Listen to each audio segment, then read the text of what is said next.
We did our student film on 16 millimeter.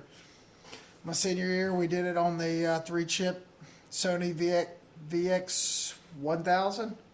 Was that film? No, it's tape. Your first mini DV tape. Yeah. Did I ever? It like completely transitioned, and I remember Robert Rodriguez doing a speech. He's out telling everybody how digital's getting ready to change, and I like showed up, and I'm in the audience going, "You're a fucking hack. That's bullshit. Alfred Hitchcock he's rolling over in his grave. Robert Rodriguez. Digital's never gonna beat film." And now, years later, but the question still remains. I totally screwed that up. But the question still remains, though: has digital beaten film? Sure, it has. Maybe, but if you There's only 4 guys that still work on film. No, I know. P.T. Anderson, JJ. Yeah, Christopher Nolan. But this is the thing.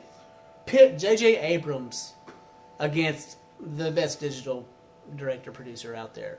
And let them make 2 films separate. Let them make the same film. One, JJ's will probably be more creative anyways. But let them make the same film.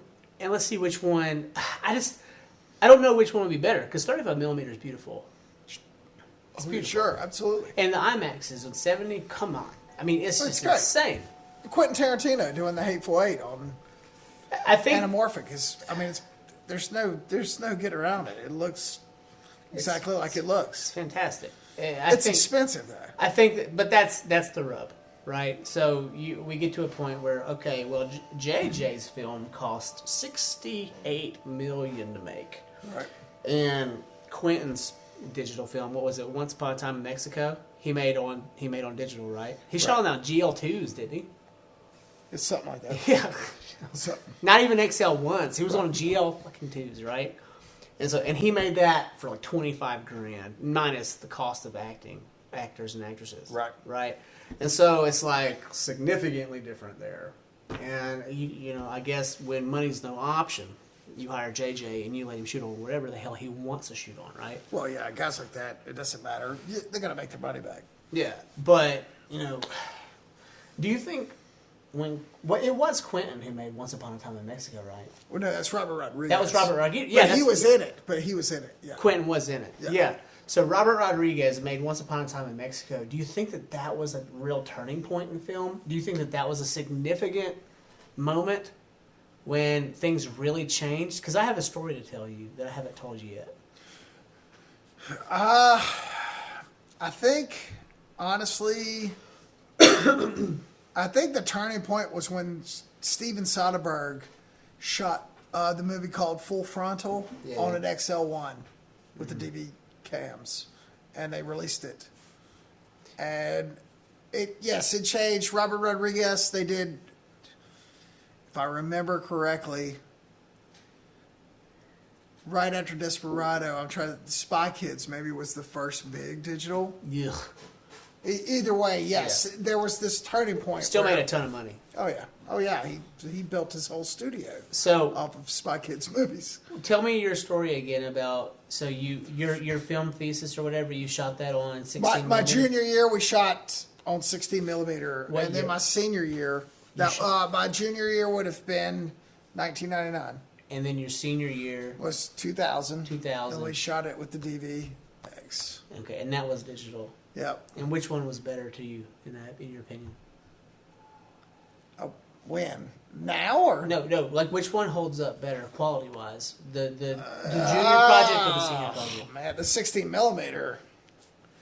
Then now it's different. No, you're talking about two different. Well, I have to tell you a story. And Okay, I would say back then I was against this whole thing. Okay, so I was also the guy that was in a hotel on Sunset Strip partying with some dudes who were trying to get me to invest in this website called Yahoo. and you were like, no way. I'm like, dude, shut up, man. Give me another beer and shut up. Yeah. So I'm not the guy that could tell you what's good or bad. Well, it wasn't much. You said 99 and 2000. It's really not that big of a time difference between when I had my issue in film school, and this was like 2003-04. Okay, my film thesis. They tasked me with filming on 16 millimeter, and the first part of the whole class was like, do these tests on 16 millimeter, shoot on 16, just show us some clips where you do the different ISOs and the different apertures and show us that you know the camera. And yeah, okay, big whoop. Okay, I did that. And then I get to the film, and we have to make a film. And I had to go to the beach to make this film because I had chosen to go to the beach to make this film. It was the Outer Banks. We went to the Outer Banks. My buddy had a house, and I was going to shoot this thing. Well, I really was unhappy with the 16 because at that point we were on PD-150s digitally. Yeah, oh yeah. Okay, solid camera. Solid camera. Solid camera. It was. Very good camera. Better than the 16 in my humble opinion at the time. Now I may debate that depending on how well you shoot with the 16. Right. You may or may not get the best image. And I said, you know what? I'm going to shoot this on the PD and see if they notice. And they didn't. They didn't know. Yeah, that makes sense. They didn't even know. And I made an A. And I breezed right through that because I didn't have to pay for processing. I didn't have to pay for the film. I didn't have to pay for anything. And everyone else was scrambling to finish their project on time because it took so long to develop their film. Sure. And they're like, how are you cutting so quickly? I'm like, oh, I sent it off Express. Or Yeah. I lied. And I just cut the PD-150 footage, and all I had to do was put the DV tape in and record it and straight to the computer, and it probably took me 13, 14 hours, and I was done. And my film was good, and people liked it, and it was received well. And none of the grad students, none of my peers, no one knew that I didn't shoot it on 16, and this was 2004. Now, where are we now?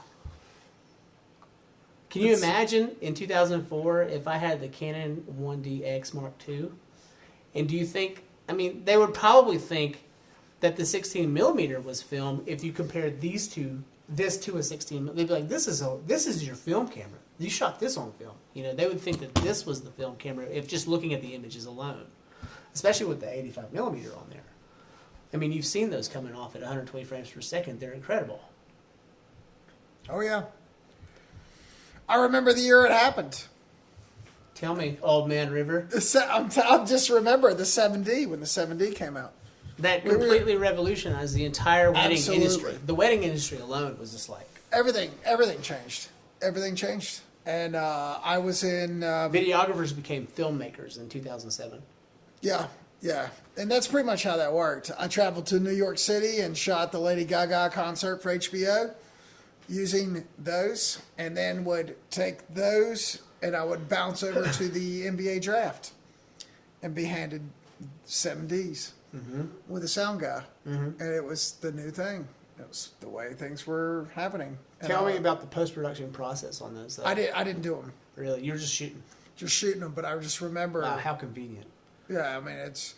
The only difference was, at that point, it was they were hiring DPs because you had to pull your own focus. They didn't have autofocus. So when that 7D, it had autofocus if you were taking pictures, but if you were doing video, you were having to tweak that. And that's okay. That's how I prefer it now. This is a prime lens. It's not. You're not going to get anything auto out of that thing. But that 7D, man, it was 1080p, man, and it had the depth of field and everything. Suddenly everything changed.